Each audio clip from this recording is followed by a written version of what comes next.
పార్వతీపురం మన్యం జిల్లా కొమరాడ మండలంలోని రెబ్బ వనధార గ్రామాలకు రోడ్లు మరియు మంచినీటి సౌకర్యం కల్పించాలని సిపిఎం పార్టీ జిల్లా సభ్యుడు కొల్లి సాంబమూర్తి డిమాండ్ చేశారు.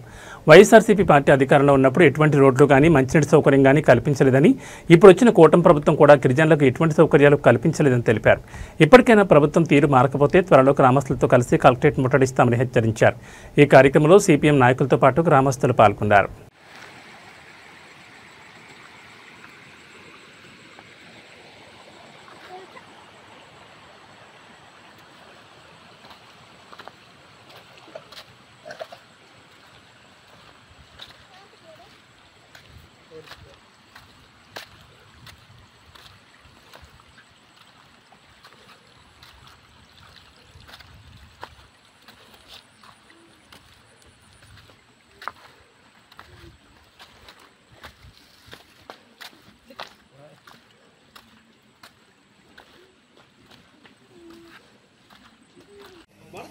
పార్వతీపురం మన్యం జిల్లా కొమరాడ మండలానికి సంబంధించి చోళపదం పంచాయతీకి సంబంధించిన రెబ్బ వనధార అటు ఒరిస్సా సరిహద్దులో ఉన్నాయండి. అంటే మన ఆంధ్రాకి సుమారు 10 కిలోమీటర్ల దూరంలో ఒరిస్సాలు కలిసి ఉన్నాయండి. ఈ రెండు గ్రామాలు కూడా పూర్తి మన ఆంధ్రప్రదేశ్ వదిలిసిన పరిస్థితి ఉంది.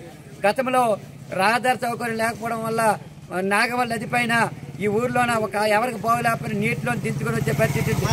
నాటు పడవ కూడా లేదు. గతంలో పడవ ఉండేది, పడవ వీళ్ళే తయారు చేసుకుని వీళ్ళే పడవ నడుచుకునే పరిస్థితి ఉంది.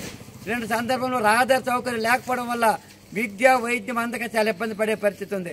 ఇదే కాదు, మంచినీటి సౌకర్యం కూడా అధికారులు వచ్చారు, గెడ్లోనే ఒక పెద్ద కుండి తీసి ఒక పైప్ ఇచ్చారు. ఈ వర్షాకాలంలో నీరు తర్వాత నీరు కూడా ఉండదు. ఇలాంటి సందర్భంలో గతంలో కూడా మాకు వర్షాలు కల్పించండి మహాప్రభు అని చెప్పి గ్రామస్తులు కూడా పెద్ద ధర్నా చేసే పరిస్థితి ఉంది. కాబట్టి ఇలాంటి సందర్భంలో ఈరోజు రెబ్బ వనధార గ్రామంలో గత వైఎస్ఆర్ ప్రభుత్వం మేము అధికారంలోకి వస్తే రహదారి కల్పిస్తామని పరీక్షరాజు గారు స్వయంగా అధికార ప్రతినిధి వైఎస్ఆర్ అధికార ప్రతినిధి ఆ గ్రామం ఎన్నికల ముందెళ్లారు.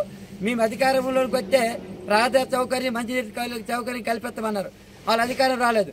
పోనీ కూటమి ప్రభుత్వం అధికారం వచ్చిన తర్వాత కూడా నేటికి రహదారి సౌకర్యం పూర్తిగా కల్పించలేదు, మంచినీటి సౌకర్యం కూడా కల్పించలేదు.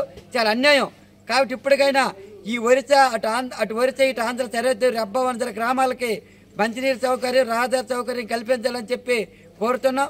కొత్తగా వచ్చిన కలెక్టర్ గారికి జాయింట్ కలెక్టర్ అలాగే పిఓ గారికి కూడా త్వరలో రెబ్బ వనధార గ్రామస్తులతో వెళ్ళి ఆయనకి విషయం కూడా చెప్తామని చెప్పి ఈ సందర్భంగా తెలియజేస్తున్నాం.